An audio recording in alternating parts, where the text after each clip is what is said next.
పితా పుత్ర పవిత్రాత్మ నామమున ఆమెన్. ప్రభునందు మిక్కిలి ప్రియులకు సహోదరి సహోదరులారా, ఈ వాక్య పరిచర్యకి మిమ్మందరిని ప్రేమతో ఆహ్వానిస్తున్నాను.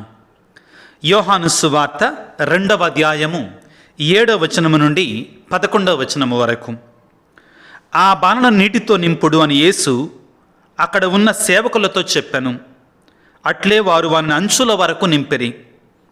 అంతటా ఆయన, మీరు ఇప్పుడు విందు పెద్ద యొద్దకు కొంచెం ముంచుకొని పొండు అని చెప్పగా వారట్లే తీసుకొని పోయిరి. విందు నడిపడి పెద్ద ద్రాక్షరసముగా మారిన ఆ నీటిని రుచి చూచెను. అది ఎక్కడి నుండి వచ్చానో అతనికి తెలియదు. ఆ నీరు తెచ్చిన సేవకులకు మాత్రము అది తెలియను.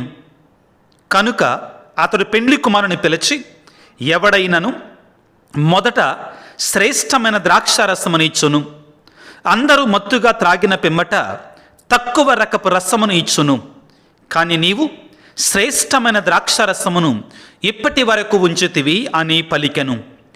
ఈ విధముగా యేసు గలిలయలోని కానా అను పల్లెలో తన మొదటి అద్భుతమును చేసి తన మహిమను ప్రదర్శించెను. శిష్యులు ఆయనను విశ్వసించిరి. క్రీస్తునాథుని యందు మిక్కిలి ప్రియులకు సహోదరి సహోదరులారా, మనందరి జీవితాలలో, మనందరి కుటుంబాలలో సమస్యలు, సవాళ్ళు అనేటువంటివి సహజంగానే వస్తూ ఉంటాయి. ఇది సహజమైనటువంటిది ప్రియులకు దేవుని బిడ్డలారా. బాధలు, కష్టాలు అనేటువంటివి అందరికీ ఉంటాయి. తెలుగులో ఒక సామెత ఉంది కదా, ఎంత చెట్టుకి అంత గాలి, ఎంత చెట్టుకి అంత గాలి ప్రియులకు దేవుని బిడ్డలారా. అయితే దేవుని పిల్లలమైన మనం, దేవుని బిడ్డలమైన మనం, దేవుడు మనకిచ్చే అవకాశాలను సద్వినియోగం చేసుకొని, దేవుడు మనకిచ్చే తనకి శక్తిని వినియోగించుకొని ఈ సమస్యల నుండి, సవాళ్ళ నుంచి బయటపడాలి. మనం గుర్తించాల్సినటువంటి, నేర్చుకోవాల్సిన అతి ముఖ్యమైన అంశం ఏమిటి అంటే, దేవుడు తన కృపని, తనకి దీవెనలని, తనకి ఆశీర్వాదాలని ప్రతి మనిషికి అందుబాటులోనే ఉంచుతాడు, దరిదాపుల్లోనే ఉంచుతాడు. దేవుని యొక్క ఆశీర్వాదాలు, దేవుని యొక్క కృపలు మన చుట్టూనే ఉంటాయి పిల్లారా, మన చేరువలోనే ఉంటాయి పిల్లారా. మనము చేయాల్సిందల్లా ఏమిటి అంటే, ఆ దేవుని అడిగి, ఆ ప్రభువును ఆహ్వానించి, ఆ యేసయ్యను కోరుకొని వాటిని పొందుకోవటం మాత్రమే, వాటిని స్వీకరించటం మాత్రమే. అవి ఉచితంగా దేవుడు మనకు ప్రసాదించేటువంటివి. మనము చేయాల్సిందల్లా ఆయనతో ఏకమై, ఆయనను ఆహ్వానించుకొని ఆయన దీవెనలు పొందుకోవడమే. బాధాకరమైన విషయం ఏమిటి అంటే, మనలో చాలామందితోటి ఇంత ఉచితంగా వసకబడుతున్నటువంటి దేవుని యొక్క వరాలు, అనుగ్రహాలని మనం పొందలేకపోతున్నాం, స్వీకరించలేకపోతున్నాం. తద్భిన్నంగా మన బాధలలో, మన శ్రమలలో, మన యొక్క వేదనలలో మనం మునిగిపోతున్నాం ప్రియులకు దేవుని బిడ్డలారా. ఒకసారి కొంతమంది నావికులు ప్రయాణమై పడవ మీద, ఓడ మీద వెళుతూ ఉన్నారు సముద్రములో. అది ఎక్కడ? బ్రెజిల్ దేశం ప్రాంతంలో నుండి సముద్రంలో ప్రయాణమై వెళుతున్నారు. వాళ్ళు తెచ్చుకున్న నీళ్ళన్నీ కూడా, మంచి నీళ్ళన్నీ కూడా అయిపోయాయి. వాళ్ళు దాహంతో చావుకు దగ్గరయ్యారు. మీకు అందరూ తెలుసు, సముద్రంలో నీళ్లు తాగితే దాహముతో చచ్చిపోవటానికి ముందుగా సముద్రం నీళ్లు తాగటాన్ని బట్టి ఆ ఉప్పు నీరు తాగితే ఇంకా తొందరగా చచ్చిపోతారు. కాబట్టి ఎంత దాహం వేసినా కానీ సముద్రపు ఉప్పు నీరు తాగకుండా ఉండటమే మేలు. కాబట్టి ఈ నావికులు, ఈ ప్రయాణికులు, తన చుట్టూ ఉన్న ఉప్పు నీరు ఉంది కానీ ప్రయోజనం లేదు. చావు అంచుల దగ్గరికి వచ్చారు, చనిపోయే స్థితికి వచ్చారు. ఏం చేయాలో అర్థం కావట్లేదు. సముద్రంలో ప్రయాణమై వెళుతున్నారు. ఆ బ్రెజిల్ దేశపు దగ్గరలో ఉన్న సముద్రంలో ప్రియులారా, చుట్టూ ఉప్పు నీరు. ఇక చచ్చిపోతాం, మా బ్రతుకు అయిపోయింది, మేము చనిపోయే రోజుల దగ్గర పడ్డాయి, ఈ గడే దగ్గర పడింది, అందరూ నిర్ణయించుకున్నారు. ప్రయాణమై వెళుతూ ఉన్నారు సముద్రంలో. అంతలోకే అదృష్టవశాత్తు ఒక చిన్న పడవ అటువైపు నుంచి వస్తూ ఉంది. వాడు దగ్గరికి రాగానే వీళ్ళు సైగలు చేసుకుంటా, అయ్యా మా దగ్గర తాగటానికి నీళ్లు లేవు, మాకు దాహం వేస్తుంది, దాహంతో చచ్చిపోతున్నాం, మమ్మల్ని కాపాడండి, మాకు మంచినీళ్ళు ఇవ్వండి అంటే, పిచ్చివాళ్ళలారా, మీ చుట్టూ ఉన్నవి ఇంకా ఉప్పు నీరు అనుకుంటున్నారా మీరు? అవి మంచినీళ్ళు, చక్కని మంచినీరు. వాటిని ఒక్కసారి మీరు చేయాల్సిందల్లా ఏమిటి అంటే పరిశీలించి చూడండి, ప్రయత్నించి చూడండి, ఒకసారి తాగి పరిశీలించి చూడండి. అవి మంచినీరే. ఎందుకంటే ఇదిగో ఈ దగ్గరలో ఉన్న మంచినీటి నది ఈ ఉప్పు నీటి సముద్రంలో కలవడానికి ముందుగా అది చాలా వేగంగా రావడం వల్ల కొన్ని కిలోమీటర్ల దూరం పాటు ఈ మంచినీరు అంటే సముద్రంలోనికి కలిసిపోవటం, సముద్రంలోనికి రావడం వల్ల ఈ ప్రాంతం అంతా సముద్రమైనా కానీ ఈ ప్రాంతంలో ఉన్న నీరంతా కూడా మంచినీరే. కారణం ఏంటంటే అదిగో ఆ నదిలో నుంచి నీళ్లు వచ్చే నీళ్లు సముద్రంలో కలిసే సమయంలో అది చాలా వేగంగా వచ్చి సముద్రపు నీటిలోనికి చొచ్చుకొని పోయి ఆ సముద్రపు ఉప్పు నీటిని మంచినీటిగా మారుస్తుంది ఈ ప్రాంతం అంతా కూడా. ఒకసారి తాగి చూడండి, మీరు చేయాల్సిందల్లా మీరు తాగి చూడటమే అని చెప్పారు. వెంటనే వారు తాగి చూసి అనుకున్నారు వారు, అయ్యో మనం ఎంత పిచ్చి పని చేశాం, మన చుట్టూ మంచినీళ్లు ఉంచుకొని మనం ఈ ఉప్పు నీరు అనుకొని మనకి చచ్చిపోతాం, మరణం పాలైపోతాం అనుకున్నామే, మన ప్రయత్నం కూడా చెయ్యలేదే, మనం చెయ్యాల్సిన కొంచెం కూడా మనం చెయ్యలేదే అని వాళ్ళు అనుకొని ఆ మంచినీళ్ళు తాగి బ్రతికారట ప్రియులారా. క్రైస్తవులు కూడా చాలామంది ఈ విధంగానే బ్రతుకుతున్నారు పిల్లారా. దేవుని యొక్క కృపలు, దేవుని యొక్క ఆశీర్వాదాలు, దేవుని యొక్క దీవెనలు సమృద్ధిగా దేవుడు మనకి ఇస్తానని వాగ్దానం చేస్తున్నాడు. కానీ మనం ఆయన దగ్గరికి వెళ్ళం, ఆయన దీవెనలు పొందడానికి మనం సిద్ధంగా ఉండం. కొరింథీయులకు రాసిన మొదటి లేఖలో ప్రియులారా, ఈ సామాన్య కాలపు 2వ ఆదివారంలో మనం చదువుకోవాల్సినటువంటి 2వ పట్టణంలో కొరింథీయులకు రాసిన మొదటి లేఖ 12వ అధ్యాయము 4వ వచనం ఈ విధంగా సెలవిస్తుంది. ఆధ్యాత్మిక వరములు, ఆశీర్వాదాలు, దీవెనలు అనేకములున్నవి. వారిని వసకు ఆత్మ ఒక్కడే, పరిశుద్ధాత్మ దేవుడు మనకు ప్రసాదిస్తాడు. సేవించుటలో అనేక పద్ధతులు ఉన్నవి, కావని సేవలు అందుకొనువాడు ఒక్కడే. జాగ్రత్తగా వినండి పిల్లారా, దేవుని యొక్క వరాలు అనేకముగా ఉన్నాయి, దేవుని యొక్క ఆశీర్వాదాలు సమృద్ధిగా ఉన్నాయి. ఆయన వద్ద కొదవ లేదు దీవెనలకి, ఆశీర్వాదాలకి. నీవు నేను చేయాల్సిందల్లా ఏమిటి అంటే ఆయన దగ్గరికి వెళ్ళి ఆశగుణ ప్రాణముతో అడుక్కోవటమే, ఆయనకి ఇష్టమైన రీతిలో మనం జీవించటమే, ఆయనను మన జీవితంలోనికి ఆహ్వానించుకోవటమే, మన కుటుంబాలలోనికి, మన బ్రతుకులలోనికి ఆయనను ఆహ్వానించటమే. ఆధ్యాత్మికములకు వరములు అనేకములు ఉన్నవి. పౌలు కొరింథీయులకు రాసిన మొదటి లేఖ 12వ అధ్యాయం 4వ వచనంలో ప్రియులారా, ఆయనంట ఏం చేస్తాడట?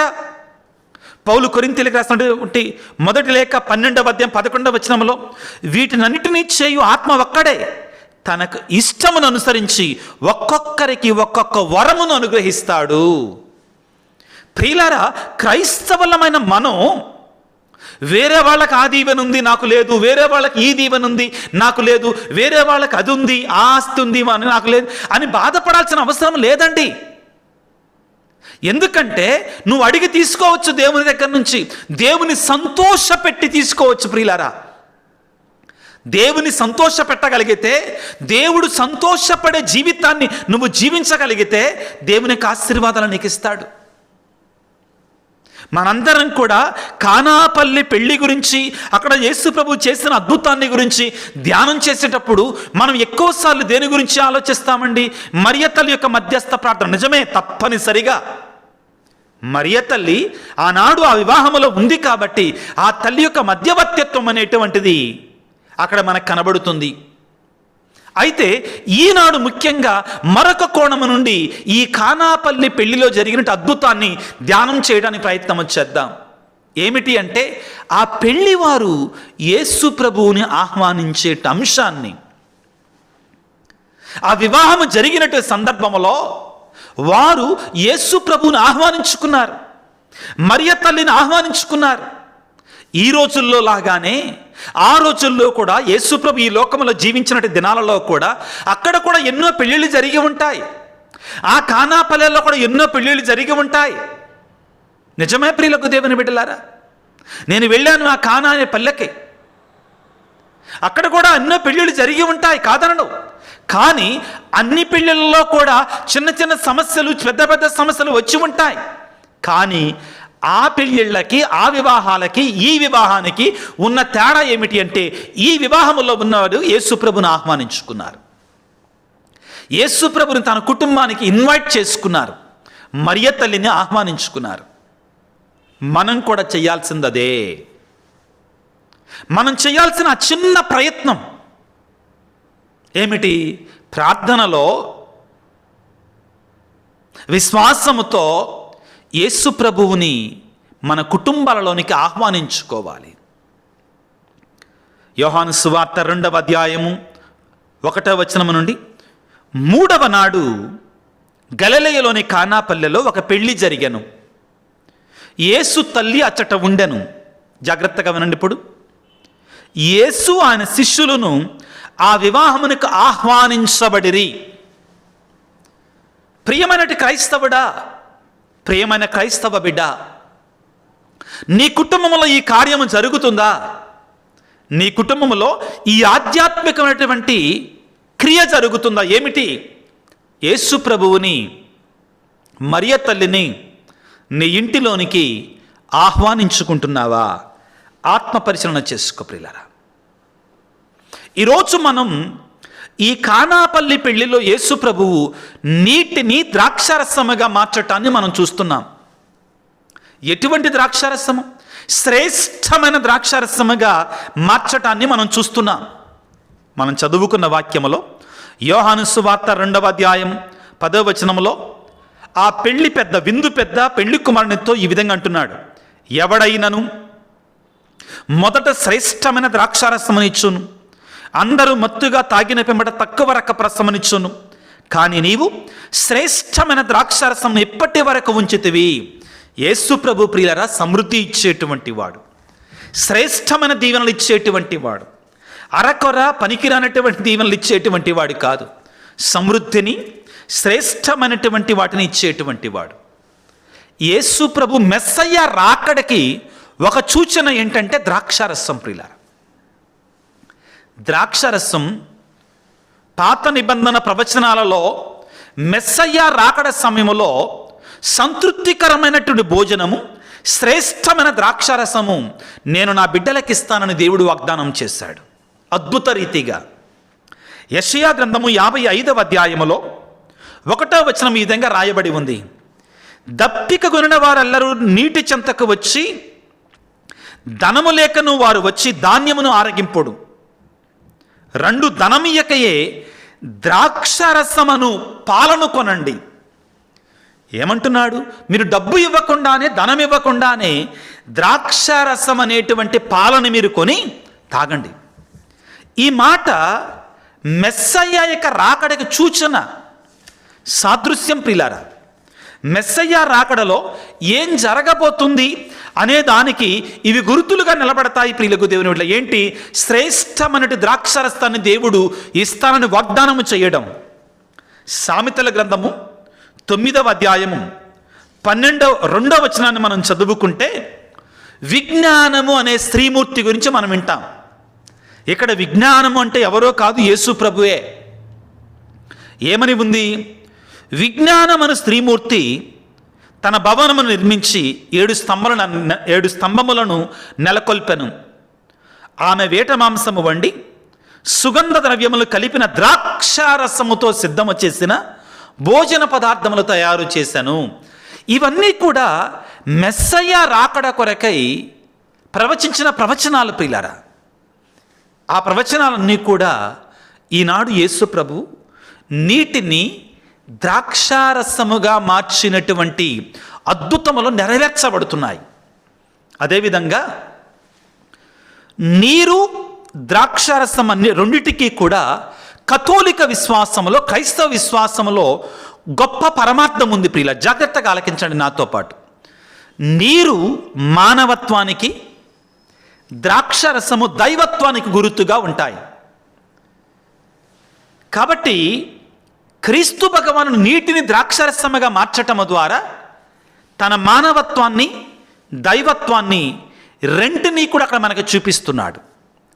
సిలువలో ఉన్నప్పుడు యేసు ప్రభువుని బళ్ళెముతో పక్కలో పొడిచినప్పుడు ఏమొచ్చినాయి? నీరు, యేసు ప్రభు యొక్క రక్తము స్రవించింది. తెలుపు, నీరు తెలుపుగా నీలం అంటామండి, లేక ఎరుపు రంగు ద్రాక్షరసము కానీ యేసుప్రభు యొక్క రక్తము కానీ. జాగ్రత్తగా ఆలకించండి ఇప్పుడు నాతో పాటు. అక్కడ 6 రాతి బాణలు ఉన్నాయి. వాక్యాన్ని చదువుకుందాం. యోహాను సువార్త 2వ అధ్యాయం 6వ వచనం. యూదుల ఆచారం ప్రకారం శుద్ధీకరణకై అక్కడ 6 రాతి బాణలు ఉండెను. 7 ఉండాలి, ఒకటి తక్కువగా ఉంది. అంటే ఆ పెండ్లంతా కొరతతో కూడుకొని ఉంది, లోపంతో కూడుకొని ఉంది, కష్టాలతో కూడుకొని ఉంది. యేసయ్య అక్కడికి వచ్చాడు, మారిపోద్ది. ఒక్కొక్క బాణలో 2-3 కడవల నీరు పట్టును, ఆ బాణలను నీటితో నింపుడు అని చెప్పారు. ఎందుకున్నాయి అక్కడ 6 రాతి బాణలు? ఎందుకున్నాయి అంటే యూదుల ఆచారం ప్రకారం శుద్ధీకరణకై. ఏంటి శుద్ధీకరణ? చేతులు కడుక్కోవటం, మొహం కడుక్కోవటం, కాళ్ళు కడుక్కోవటం. భోజనానికి వెళ్ళే ముందు మన దగ్గర కూడా ఉంటుందండి ఆ సంప్రదాయం. ఆ శుద్ధీకరణకై ఆ సంప్రదాయం.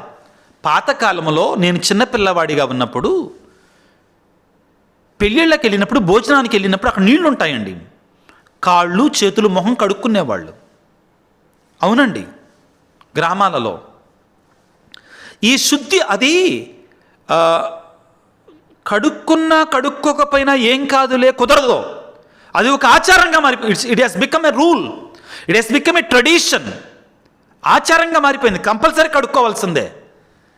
ఇక్కడ మరొక లోతైనటువంటి భావాన్ని మనం తెలుసుకోవాలి. ఏంటంటే యేసు ప్రభువు బాణలు పాత నిబంధన యూదుల యొక్క ఆచారానికి గుర్తుగా ఉన్న దానిని తీసుకొని వచ్చి దానిని శ్రేష్టమైన ద్రాక్షారసమును నింపి మార్చివేశాడు.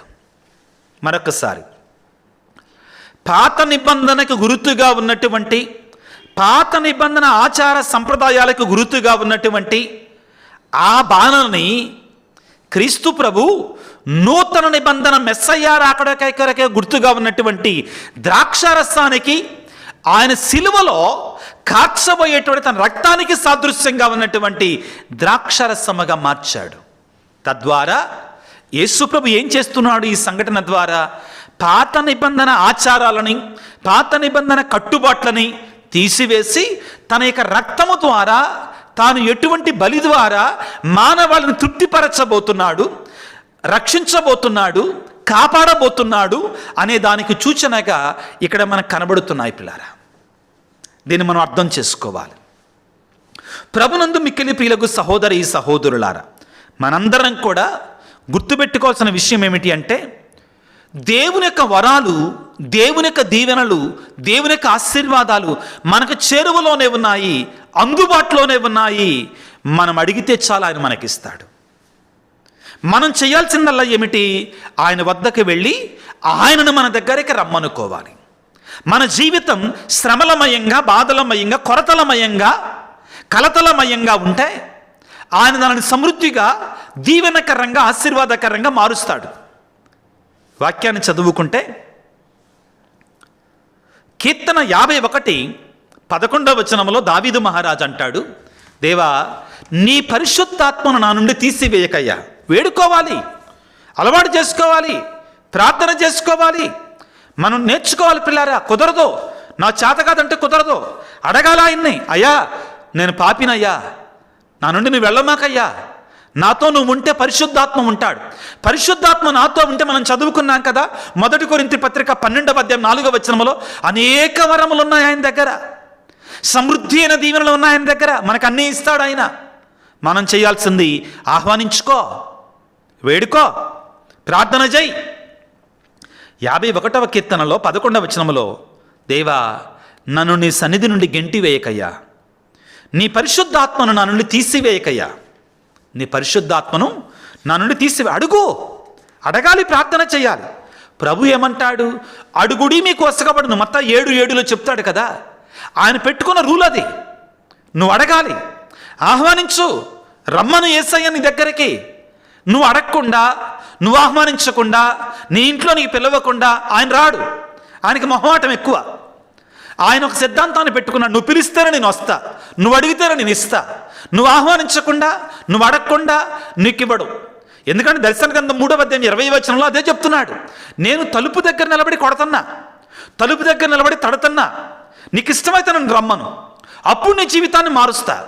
అప్పుడు నీ బాధలు మారుస్తా, అప్పుడు నీ కష్టాలు తీసేస్తా. కానీ నువ్వు తలుపు తెరియకుండా, అమ్మ ఆయన నా దగ్గరకు వస్తే బాధలు ఉంటాయి, ఆయన నా దగ్గరకు ఉంటే కాడిని మొయ్యమంటాడు, సులువైన సులభమైన కాడి మొయ్యాల్సి వస్తుంది అని నువ్వు మనం నాటకాలు వేసామనుకో, కుదరదు. కుదరదండి, ఆయనకి కుదరదు. ప్రియులకు దేవుని బిడ్డలారా, ఇదిగో కీర్తన గ్రంథంలో 27వ కీర్తన 9-10 వచనాలు జాగ్రత్తగా చదువుకోండి పిల్లరా. 27వ కీర్తన 9-10 వచనాలు. నీ దాసుడనని నాపై కోపించకము, నీ ఎదుట నుండి నన్ను గెంటి వేయకము. వేడుకుంటున్నాడండి, ప్రార్థన చేసుకుంటున్నాడు. అయ్యా నువ్వు నా దగ్గర ఉండయ్యా, నా దగ్గరికి రా, నన్ను నీ సన్నిధిలో ఉండని, నువ్వు నా దగ్గరికి రా. వేడుకుంటున్నాడు. నీ దాసుడనని నాపై కోపించకము, నీ ఎదుట నుండి నన్ను గెంటి వేయకమయ్యా. నన్ను ఆదుకొని వాడవు నీవే, నా రక్షకుడవు నీవే. నీవు నన్ను చెయ్యి విడవకము, విడిచిపెట్టకము. నా తల్లిదండ్రులు నన్ను విడిచినను, ప్రభువు నన్ను చేరదీసి పరామర్శించును. ఎంత గొప్ప మాట! ఆయన మన దగ్గర ఉంటే మనకన్నీ కూడా సమకూర్చబడతాయి పిల్లారా. ఇదిగో ఇర్మియా గ్రంథము 29వ అధ్యాయం 11వ వచనం అందరికీ తెలిసిన వాక్యం. ఏమంటాడు? ఇర్మియా గ్రంథం 29వ అధ్యాయం 11వ వచనం. నేను మీ కొరకు బంగారు పథకములు రచించాను. ఏమంటాడు? మీ క్షేమము కొరకే కానీ మీ వినాశనము కొరకు కాదు. ఇర్మియా 29:11. మీ మేలు కొరకే కానీ మీ కుడి కొరకు కాదు. అనేకమైన బంగారు పథకాలు రచించాను, దీవెనలు సిద్ధంగా ఉంచాను. ఏమంటాడు? చాలా ముఖ్యమైన మాట. ఇర్మియా గ్రంథం 29వ అధ్యాయంలో ఈ మాటలు చెప్పి ఏమంటాడంటే 12వ వచనంలో, అప్పుడు మీరు నన్ను మొరపెట్టి ప్రార్థన చేస్తారు. అప్పుడు మీరు నాకు మొరపెట్టి ప్రార్థన చేస్తారు, అప్పుడు నేను మీకు జవాబునిస్తాను. అప్పుడు మీరు నాకు మొరపెట్టి ప్రార్థన చేయుదురు, నేను మీ మనవిని ఆలింతును. మీ పూర్ణ హృదయంతో నన్ను వెదకుదురు, నేను మీకు దొరుకుదును అంటాడు.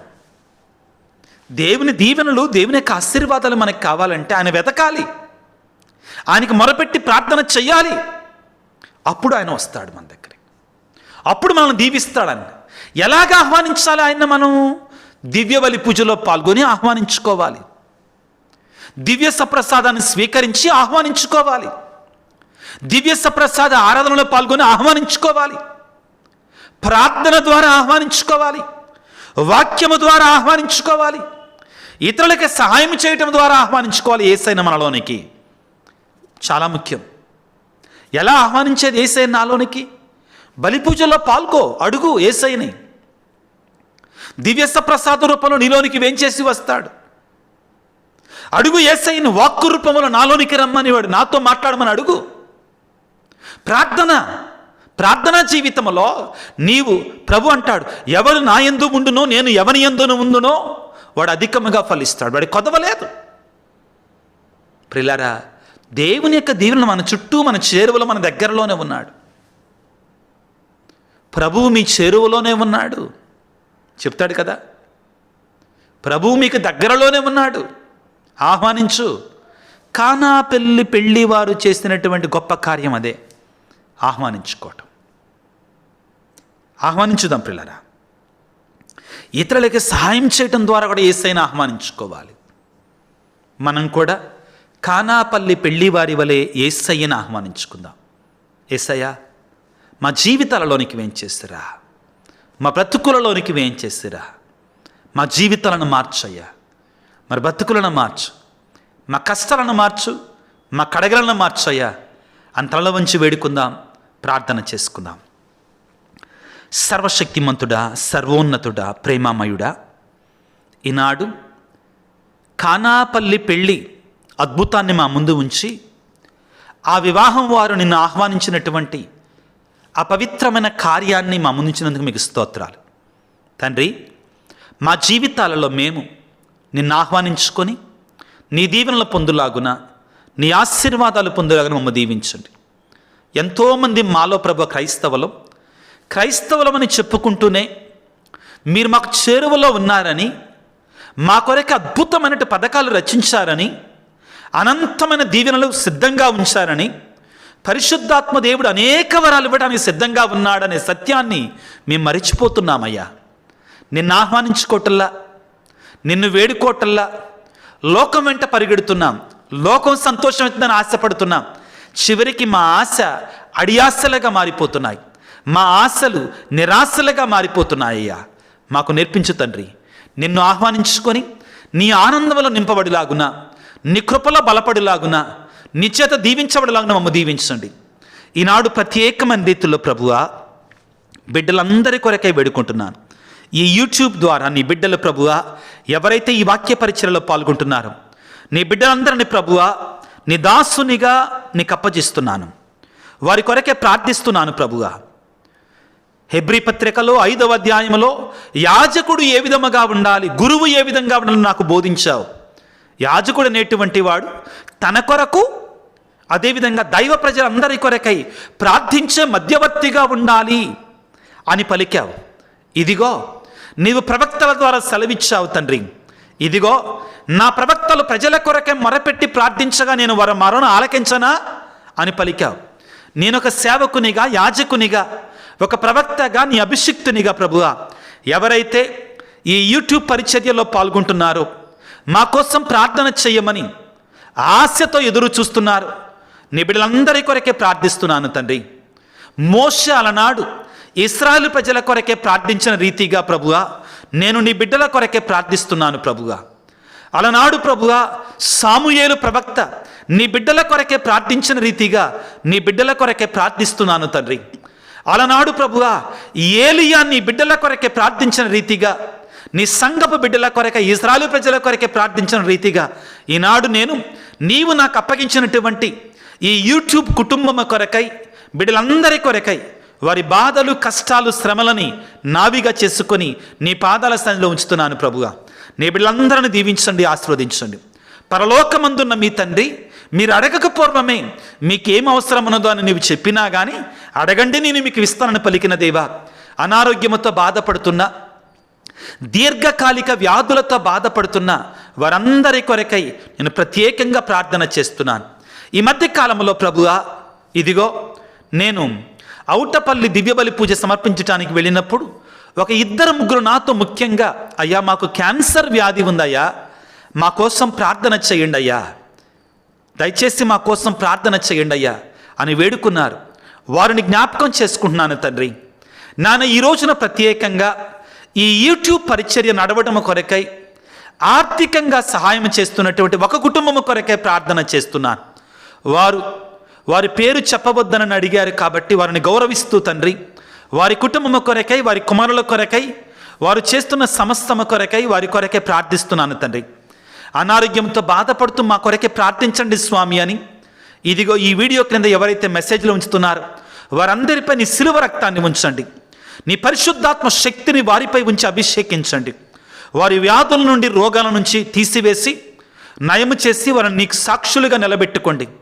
అదేవిధంగా తండ్రి ఈనాడు ప్రత్యేకమైన రీతిలో ప్రభువా ఎవరైతే మా కొరకు ప్రార్థించండి స్వామిని వివిధ రకాలైన ఇబ్బందులతో మెసేజ్లు ఉంచుతున్నారు వారందరి కొరకే ప్రభువా నేను ప్రార్థిస్తుండగా నీ గాయపడిన హస్తాలతో వారిని తాకి ప్రభువా వారి ఇబ్బందుల నుండి, ఇరుకుల నుండి విమోచన కలిగించమని, దీవించమని, ఆశీర్వదించమని మా ప్రభు అయిన క్రీస్తు ద్వారా వేడుకొనుచున్నాము తండ్రి. ఆమెన్. ప్రభువు మీతో ఉందురుగాక, మీ ఆత్మతో ఉందురుగాక. సర్వశక్తి గల సర్వేశ్వరుడు పిత, పుత్ర, పవిత్రాత్మ మిమ్ము మీ కుటుంబాలను చల్లగా దీవించి ఆశీర్వదించి కాపాడుదురుగాక. God bless you. దేవుడు మిమ్ము దీవించుగాక. ఆమెన్.